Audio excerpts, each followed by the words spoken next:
Alô, amores, alô, amoras. A gente vai fazer uma breve viagem nesse vídeo, falando de alguns autores que a partir do século XVI, final do século XV, século XVI, até o século XX, tentaram interpretar, compreender, explicar essa coisa chamada ser humano. Vou pedir aqui, né? De vez em quando eu me lembro, como é? Compartilhe, que mais? Ative o sininho, se inscreva, o sininho de notificações, se inscreva, compartilhe, ative o sininho. Eu acho que é isso aí. E curta, tá bom? Não, mais importante de todos, e comente. Se você tiver alguma pergunta, não entendeu alguma coisa que eu falei, achou estranho, manda pra gente que eu aqui vou tentar me sair com alguma explicação, tá bom? Obrigado, meninas, obrigado, meninos. Vamos começar. Veja só, eu vou concentrar minha fala em quatro pensadores. Vou começar falando de Giovanni Pico della Mirandola, um italiano, do final do século XV, início do século XVI. Depois eu vou falar um pouquinho de Blaise Pascal, que é um filósofo já do século XVII. Em seguida eu vou dar um salto. Eu vou falar um pouquinho de Max Scheler, um alemão, e em seguida de Ernst Cassirer, que também é um alemão, ok? Então vamos lá para trás. Desculpa, eu estou um pouquinho com tosse, um resfriadozinho, coisa pouca, não dá para atrapalhar muito não, eu espero. A gente vai começar então por Giovanni Pico della Mirandola. Ele tem uma percepção do ser humano muito interessante e que vai coincidir com essas mudanças que estão acontecendo no final da Idade Média. Vejam só, gente, a Idade Média foi um período aí de mais ou menos 1000 anos, em que a percepção a respeito do ser humano era de alguma coisa criada por Deus, criada para estar no centro do universo, porque a Terra era concebida como estando no centro do universo, né? E essa coisa criada por Deus, né, a partir de Adão e de Eva, teria como finalidade louvar a Deus e a toda a sua criação. E, portanto, essa coisa que pecou, e que essa criatura, né, que pecou e que acabou desobedecendo a Deus, perdeu o paraíso e foi, de alguma forma, resgatada pela vinda de Jesus Cristo. Então, a vida humana se resumiria nisso. Pedir perdão de seus pecados, tentar viver a fé cristã da melhor maneira possível e aguardar o julgamento final, quando Deus decidiria quem vai ser salvo e quem não vai ser. Isso durante toda a Idade Média. A partir do século XV, e já um pouquinho antes, mas a partir do século XV se intensifica uma percepção menos escatológica, ou seja, ver o homem com esse fim já quase que decidido pelo julgamento que vai ser feito um dia, e passa a aparecer uma percepção mais antropológica, que tem a ver com aquele fenômeno que a Renascença trouxe do retorno aos antigos valores greco-romanos. Vocês se lembram da filosofia de Sócrates, de Platão, de Aristóteles, né? Filosofia centrada no homem, né? Enquanto este ser especial, superior a todas as outras coisas, mas não necessariamente uma criatura de Deus, né? Não necessariamente algo que depende e deve favores e louvores a um Deus criador. Então, a partir do início do século XV, já começam uma série de transformações nessa mentalidade, e o nosso Giovanni Pico della Mirandola é um dos exemplos mais eloquentes dessa mudança que aconteceu de mentalidade. Ele vai pensar que o homem é um animal, veja só, é uma criatura. Ele não abandonou ainda a ideia de um Deus criador. Mas ele vai dizer o seguinte, partindo da própria Bíblia, ele vai dizer o seguinte, quando Deus criou o homem, não deu ao homem nenhum dom especial. As aves têm o dom de voar, as feras têm as garras, os peixes têm o dom de nadar e de viver sobre as águas, mas ao homem não foi dado nenhum dom especial. O homem é este ser sem dons. No entanto, ao não ter dons, diz Pico della Mirandola, Deus deu ao homem uma liberdade de se fazer. Então veja, o maior dom do homem é não ter dons. Então, o ser humano é este ser que está aberto para construir a si mesmo. E veja, cada ser humano está aberto para construir a si mesmo. Nesse sentido, Giovanni Pico della Mirandola está antecipando pensadores como Jean-Jacques Rousseau, que vai falar que nós temos naturalmente uma perfectibilidade, uma tendência a nos aperfeiçoarmos. Ele vai antecipar Jean-Paul Sartre, quando Sartre diz que nós somos condenados à liberdade. Então veja que esses homens, né, Jean-Jacques Rousseau, Jean-Paul Sartre e muitos outros, acabam sendo discípulos de Giovanni Pico della Mirandola. Então, a chave, né, a ideia principal de Giovanni Pico della Mirandola é esse: o homem é um animal sem dons. E sendo sem dons, ele tem o maior dos dons, que é o dom de decidir ele mesmo o que é que ele vai ser, né? Então nós não estamos presos pela natureza, nem a uma animalidade, né? Nem estamos presos pela natureza a uma obediência total a Deus, por exemplo. O homem pode dizer não a Deus, o homem pode dizer sim a Deus, o homem pode construir instrumentos para nadar no fundo do mar, o homem pode construir instrumentos para voar sobre os céus. Ele não chegou a pensar isso, né? Leonardo da Vinci, que é do mesmo período dele, já vai pensar nessas coisas, né, nas invenções, mas Giovanni Pico della Mirandola está dizendo isso. Olha, o homem é capaz, a nossa grande riqueza é não termos recebido nenhum dom específico, e assim nós somos livres.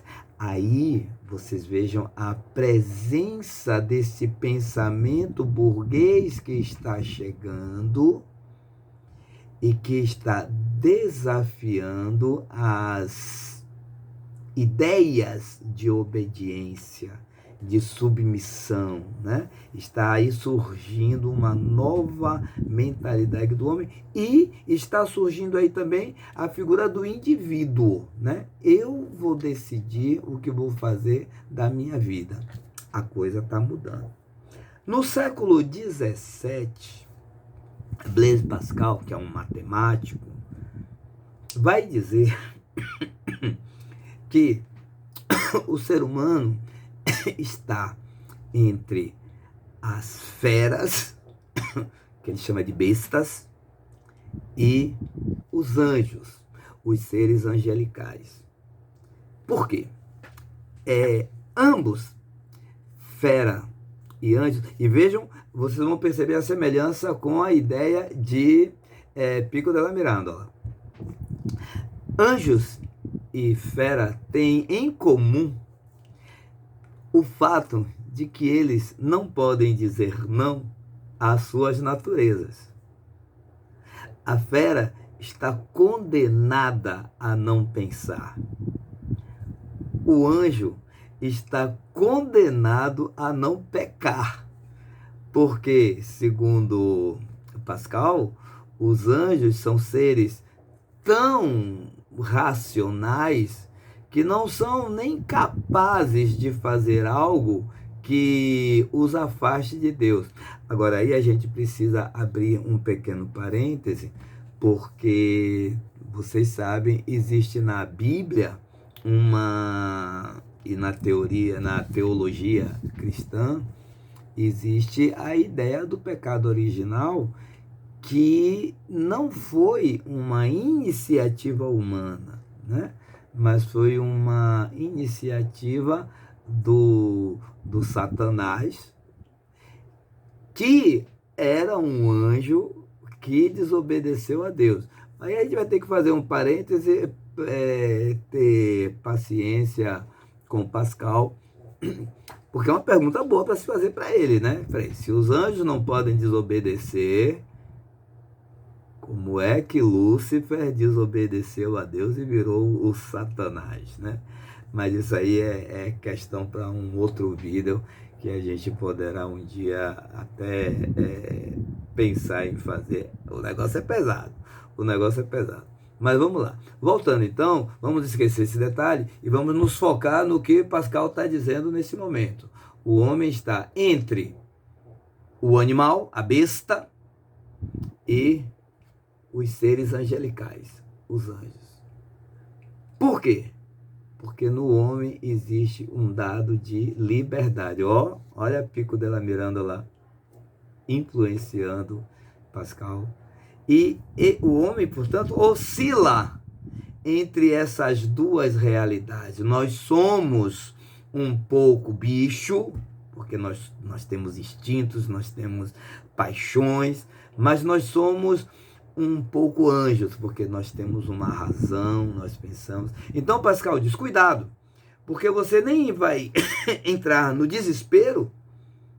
O desespero, gente, é uma palavra muito específica, hein? Significa o seguinte: já que eu sou um bicho, eu sou um ser animal, dotado de instintos, então eu não tenho que esperar uma salvação de Deus. Isso é o desespero na linguagem filosófica. Eu não tenho que esperar. Okay?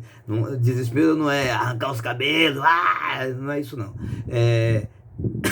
Essa coisa de eu não tenho por que ter esperança. Entende? Então Pascal está dizendo, não entre nessa, que seria terrível. Mas também não entre no fanatismo religioso de acreditar que eu, como ser racional, recebi todas as bênçãos de Deus, então nada poderá me atingir. Não é assim. Nós somos esse ser intermediário entre, vou usar uma expressão mais forte, entre o divino e o não divino. Entre os seres angelicais e os seres bestiais, né? Entre os bichos. Nós não somos nem anjos, nem bichos. Nós estamos no meio. E como nós estamos no meio, nós oscilamos entre essas duas coisas. Um dia nós temos ótimos pensamentos, no outro dia, ou no mesmo dia, nós temos péssimos pensamentos. Todo mundo sabe do que é que eu estou falando, né? Às vezes, o pai e a mãe nos dá um conselho, a gente ouve, entende que é bom, mas algo dentro de nós nos diz, não, eu vou fazer diferente. Então, é o animal e é o anjo que estão aí competindo. Sabe aquelas figuras que tem os dois, né? O anjinho e o diabinho, né? Pronto. Isso aí é Pascal. Isso aí é Pascal. Como é que a gente sai disso? Pascal vai dizer, olha, Jesus Cristo é o caminho. De novo, a influência religiosa, tá vendo? Pico della Mirandola, parte da história da criação bíblica. Pascal, parte da presença de Jesus Cristo, que é ao mesmo tempo homem e Deus. Então ele vai dizer, olha, a nossa saída é tentar imitar Jesus.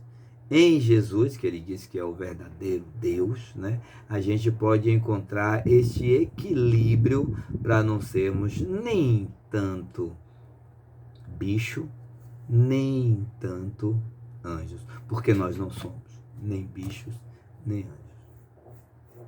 No século XX, na passagem do século XIX para o século XX, a coisa já tinha mudado muito. A concepção de ser humano já tinha avançado demais. E é neste período que vão aparecer muitas teorias. Tem as teorias de Kant, tem as teorias do próprio Hegel, tem as teorias de Marx. São muitas. Eu vou me fixar aqui em duas. Vou pegar um pouquinho do pensamento de Max Scheler e depois vou pegar um pouquinho do pensamento de Ernst Cassirer, os dois alemães. Cassirer, desculpa, Scheler vai dizer que nós, seres humanos, somos um trialismo, porque nós somos animais dotados de uma matéria. Essa matéria tem uma racionalidade que extrapola o material, mas essa matéria e essa racionalidade só se sustentam porque existe aí uma coisa que ele vai chamar de espírito. Em alemão, espírito se diz Geist. Há um Geist aí que meio que sintetiza, amalgama, permite que a matéria seja penetrada pela inteligência e permite que a inteligência possa agir sobre a matéria. Então existe uma complexidade aí. Nesse sentido, o nosso Scheler está seguindo Blaise Pascal, quando Blaise Pascal diz o seguinte, desculpem, o ser humano, olhe bem, o ser humano, na sua inteligência, lembra, né? Está entre o animal e os anjos. Mas o ser humano, na sua inteligência, porque há inteligência no ser humano, precisa ter cuidado para não se deixar levar pelo espírito de geometria, ou seja, a pura racionalidade. E também precisa tomar cuidado para não se levar pelo espírito que ele chama de finesse, que seria a pura intuição, a pura emoção. Sabe? A mãe, quando diz assim, olha, cuidado com essa amizade. E você diz assim, qual foi, minha mãe? Pessoa tão legal. A mãe já sentiu. Ninguém sabe de onde ela tirou isso. É a finesse. É algo mais, é uma coisa espiritual. Lembre-se que, voltando para Pascal, Pascal está dizendo, cuidado com o fanatismo, cuidado para não acreditar em tudo que sua intuição te diz. Mas também cuidado para não achar que só sua razão é que vai te dar a certeza do mundo. E aí ele apela para o que ele vai chamar de conhecimento do coração, que é onde ele encontra Jesus. Esse conhecimento do coração é o que Scheler está chamando de espírito, de Geist. Por quê? É esse coração que permite a síntese entre a matéria, com instintos, com paixões, e a racionalidade, com abstrações. Gente, observem que esses três autores que nós citamos estão, de alguma forma, dizendo que o ser humano é algo complexo. O ser humano não pode ser reduzido, como queria René Descartes, a uma pura unidade mecânica, mas também não é só uma unidade mecânica, como dizia Descartes, alimentada por uma alma. Tem algo mais. O próprio Descartes tinha desconfiado disso. Tem algo mais. Esse algo mais é o que agora o nosso Max Scheler está chamando de espírito. É como se numa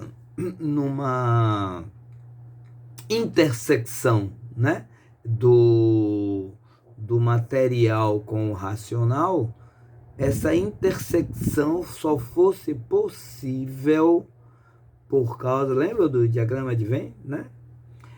Essa intersecção só fosse possível por causa do espírito. Então o ser humano é fundamentalmente espírito. O homem é espírito enquanto matéria, é espírito enquanto razão, enquanto ser racional. Para fechar nosso vídeo, para não ficar muito longo para vocês, eu sei que são pessoas muito ocupadas e não podem também perder tanto tempo assim, tô brincando, não é perder, é gastar, né? Com filosofia nem é gastar, é usar, né? Nem é usar, é curtir. Mas vocês são pessoas ocupadas e até para curtir filosofia precisa ter um pouco de cuidado. Nada de exagero, né, gente? Aliás, Aristóteles já dizia isso, né? A virtude está no meio. Os latinos diziam virtus in medio, né? A virtude está no meio, no equilíbrio. E vejam que todos eles estão apontando para este equilíbrio, né? O nosso último alemão desse vídeo, Ernst Cassirer vai dizer que o homem é um animal simbólico. Simbólico. Pronto. Nós somos simbólicos na nossa linguagem, nós somos simbólicos na nossa religião, nós somos simbólicos na nossa ciência, na nossa arte. O homem é um animal simbólico. Então ele vai dizer que existem várias formas de expressar o ser humano. O ser humano tem várias formas de expressar a realidade. E ele expressa a realidade, por exemplo, pela religião. Mas ele também expressa a realidade pela arte. Mas ele também expressa a realidade pela ciência. O ser humano é esse animal que simboliza. E veja que coisa interessante ele vai dizer. Ele vai dizer que mesmo a religião, que é o mito, né? Que mesmo a linguagem, que são símbolos, também a ciência é simbólica. Para nós é fácil, para nós, homens e mulheres do século XXI, é fácil entender que o mito é símbolo. A gente diz isso. Para nós é fácil entender que a linguagem é símbolo. Vocês veem isso o tempo todo nas aulas de gramática, de literatura, né? Linguagem é símbolo. Eu chamo caneta de caneta e caneta é um símbolo, né? Outro dia alguém me perguntou, brincando assim: Adonis, o que é Fenster em alemão? E eu disse: é Fenster. Fenster em alemão é Fenster. Não, mas o que é? Não, você quer saber o que é? E eu apontei para uma janela. É aquilo ali. Porque a pessoa esperava que eu dissesse Fenster em alemão é janela. Aí a pessoa me perguntou assim, aquilo ali é janela? Eu disse sim. Aí ela fez, então janela em alemão é Fenster? Não, janela é janela. Porque Fenster e janela são apenas os símbolos que a gente usa para aquilo ali. Aquilo ali. A linguagem é simbólica. Para nós é fácil entender que a linguagem é simbólica e que o mito é simbólico. Talvez não seja tão fácil entender que a ciência é simbólica. Porque para nós a ciência é a pura expressão da verdade.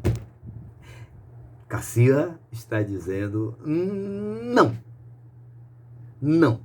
Mas como nós temos, veja só, é da natureza humana tentar entender o mundo, nós sempre vamos simbolizar. E sempre vamos encontrar uma simbologia que para nós é a própria expressão da verdade. É por isso, amores e amoras, que quando eu chamo vocês de amores e amoras, vocês entendem muito bem, porque faz parte do nosso símbolo. É por isso que quando a gente conhece uma pessoa pelo nome, a gente diz assim, conhece bastante, né? Diz assim, rapaz, você não podia ter outro nome que não esse, porque o símbolo casou, né? Casou. Mas tudo é símbolo. Então, Cassira vai dizer, olha, o que quer que se diga de nós, o máximo que se pode dizer é, nós somos seres que simbolizamos, damos sentido às coisas. E o mundo vai ter o sentido que nós dermos. Bom, amores, bom, amoras, espero ter contribuído aí com essas reflexões para nosso maior conhecimento do universo humano e da filosofia. Beijão, tchau, tchau.